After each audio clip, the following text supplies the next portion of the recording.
2024 மற்ற நடிகர்களுடைய ரசிகர்களுக்கு எப்படியோ, ஆனா அஜித் சாருடைய ரசிகர்களுக்கு கொஞ்சம் சோதனையாகவே இருந்தது அப்டின்னே சொல்லலாம். அவர் 2 படங்கள் நடித்தாலுமே, எந்த படத்துடைய அப்டேட்டுமே பெருசாக வெளியாகல. ஆனா குட் பேட் அக்லி கொஞ்சம் பரவால்ல அப்டின்னுமே சொல்லிட்டு இருக்கலாம். இந்த நிலையில பார்த்தீங்கன்னா, தற்போது 2025 அப்படி இருக்க போறது கிடையாது. அந்த ஆண்டு பார்த்தீங்கன்னா, அஜித் சாருடைய ரசிகர்களுக்கு 2 படம் காத்துட்டு இருக்கு. 2முமே ஒரு தரமான படம் அப்டின்றது அந்த படத்துடைய மேக்கிங்ல இருந்து நல்லாவே தெரியுது. விடாமுயற்சி பார்த்தீங்கன்னா, 2 ஆண்டு படப்பிடிப்புக்கு பிறகு அடுத்த ஆண்டு பொங்கல் தினத்துல வெளியாகும் அப்படின்னு அண்மையில வெளியான ட்ரீசர்லயே குறிப்பிட்டிருந்தாங்க படக்குழு. ஆனா குட் பேட் அக்லி படக்குழு தான் இன்னும் ரிலீஸ் தேதியை லாக் பண்ணல.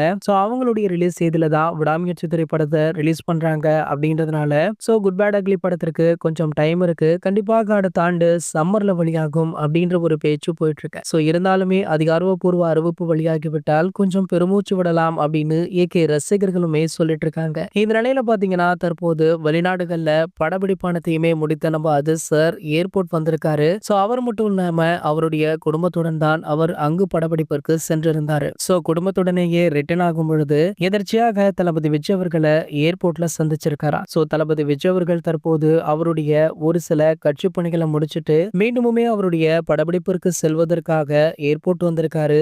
அப்போதுதான் இந்த மீட்டிங் நடந்ததாக சொல்லப்படுது. இது போன்ற சினிமா செய்திகளை பத்தி நீங்க உடனே தெரிஞ்சுக்க நம்மளுடைய அஜித் 360 அப்படின்ற நம்ம சேனலை சப்ஸ்கிரைப் பண்ணிக்கோங்க.